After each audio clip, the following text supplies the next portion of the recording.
स्वाध्याय 9.2 पाहत आहेत आपण. प्रश्न दिला आपल्याला पहिला 10.2 किलोग्राम गव्हाचे 17 समान भाग केले तर प्रत्येक भागातील गव्हाचे वजन किती येईल. ओके, तर बघा आपल्याला 10.2 किलोचे 17 भाग करायचे म्हणजे याला 17 ना भाग द्यायचा आहे. हे बघा 10.2 भागिले 17.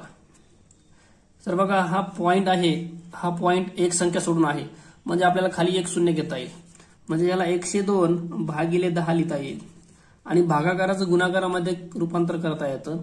तर हे भागाकारात चिन्ह गुणाकार घ्या आणि याला 17 भागिले 1 होतं तर ह्याला 1 भागिले 17 करा. आता आपण काटाकाटी करू. 17 ने 102 ला भाग जातो. 17 1 17, 17 सख 102. ओके, राहिलं काय बघा इथं 6 1 6 राहिलं आणि खाली 10 राहिलं. आता खाली एक शून्य आहे म्हणजे वरच्या साईडला एक संख्या सोडून पॉइंट द्यायचा आहे म्हणजे हे येतं 0.6 किलोग्राम.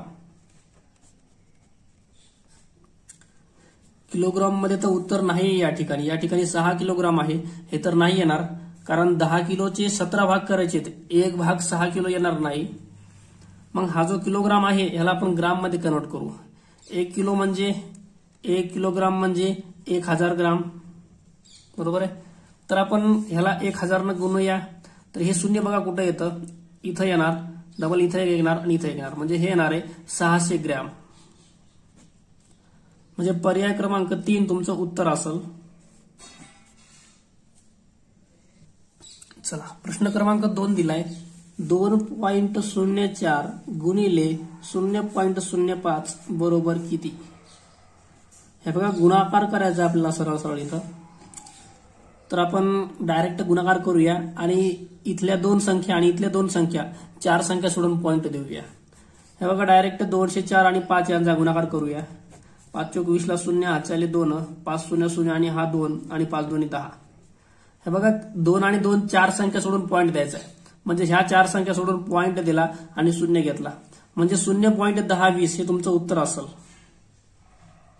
0.1020 इथं तर नाहीये, इथं 10-20 इथं असू शकतं, नंतर 10-20 इथं पण नसणार आहे आणि इथे पण नसणार आहे म्हणजे पर्याय क्रमांक 2च तुमचं उत्तर असेल. ह्याला यांनी कसं लिहिले 0.102 हे लिहिलं तरी पण चालतंय कारण ह्या 2च्या नंतर किती पण शून्य घेता येतील आपल्याला.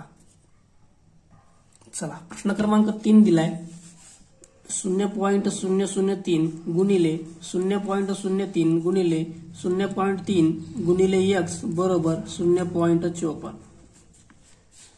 तर हा 54 जो आहे हा 54 या साईडला घेऊया, नाहीतर काय करू आपल्याला x ची किंमत काढायची आहे. तर x सोबत असलेल्या ह्या संख्या आहेत या सगळ्या संख्या आपण इकडे भागाकारात घेऊन जाऊया.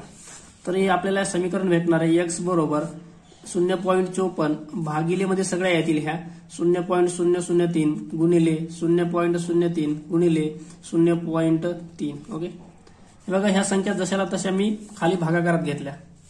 आता बघा एकूण खाली आपल्याला किती शून्य लागतील बघा 1 2 3 शून्य, इथं 2 5 आणि 1 6 शून्य लागतील म्हणजे वर आणि खाली दोन्हीही साईड संख्यांना अंशातल्या आणि दशांश छेदातल्या दोन्ही संख्यांना 6 शून्यानं गुणायचं. इथं 6 शून्यानं गुणलं तर हे 54 येणार आणि 2 शून्य इथं कटले, राहिलेले 4 शून्य याच्या सोबत राहतील 3 4 आणि खाली पण तेच करायचे. इथं काय येणार आहे, इथं 3 शून्य वापरले इथं 3 राहणार गुणिले इथं 2 शून्य वापरले इथं 3 राहणार आणि इथं 1 शून्य वापरला इथं 3 राहणार. हे बघा वर आणि खाली दोन्ही ठिकाणी 6 शून्यानं गुणले मी. इथं 3 2 5 आणि इथं 1 शून्य वापरला 6 शून्य आणि इथं टोटल 2 शून्य इथं वापरले, पॉइंट इथं आला आणि राहिलेले 4 शून्य हे याच्यासोबत गुणाकारात राहतील.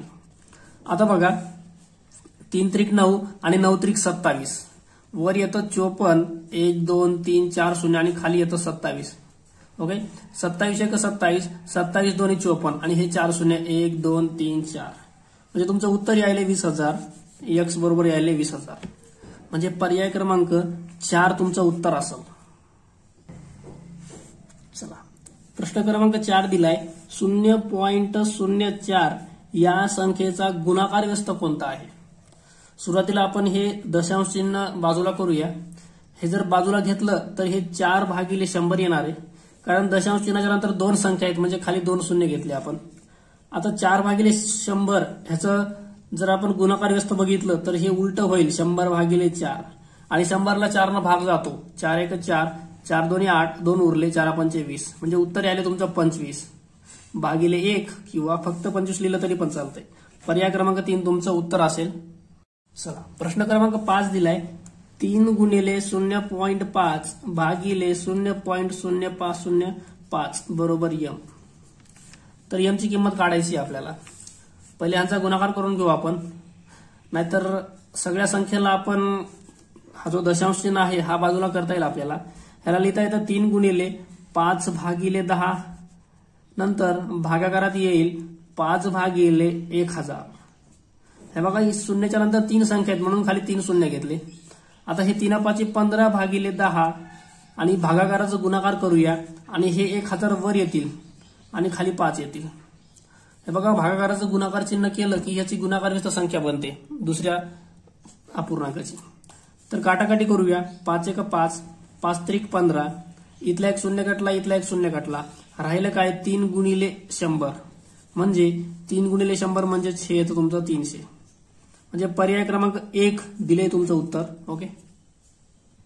चला प्रश्न क्रमांक 6 दिलाय 0.49 गुणिले 0.008 गुणिले 90 भागिले 0.056 गुणिले 630.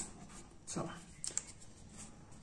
वरच्या साईडला आपल्याला किती नंतर पॉइंट आहे बघूया. इथं 2, इथं 3, 5 आणि खाली 3 नंतर. म्हणजे वर आपण 5 शून्यानं गुणूया. 5 शून्यमध्ये 2 शून्य इथं वापरले, इथं येतं 49 गुणिले इथं 3 वापरले तर इथे येणारे 8 गुणिले 90.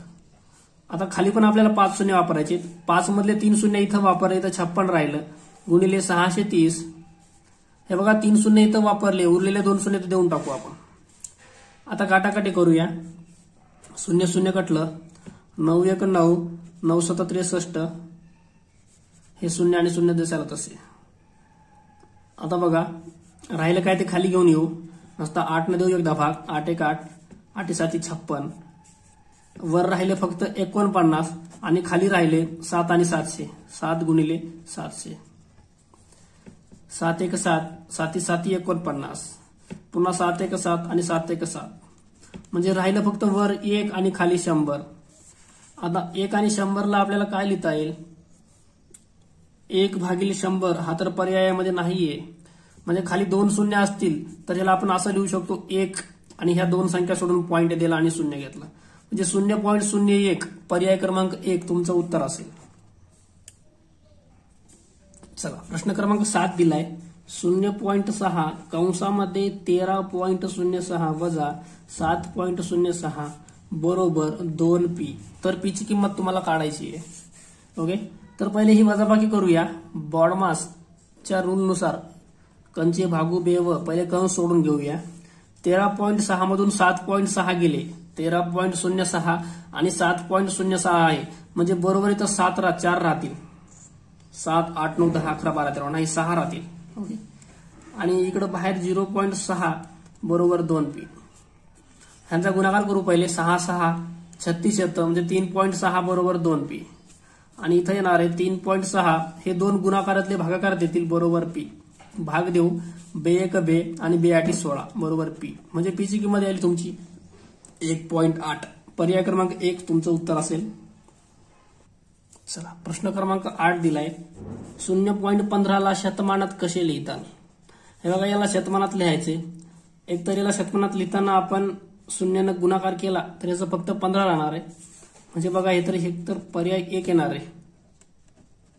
शतमानामध्ये एक तर 15% हे 1 येणार आहे किंवा दुसरा पर्याय म्हणला तर हा शेवटचा 15/100 येणार आहे. ओके. म्हणजे पर्याय क्रमांक 1 आणि पर्याय क्रमांक 4 हे 2 प्रकारे यांना शतमानामध्ये आपल्याला लिहिता येईल. ओके.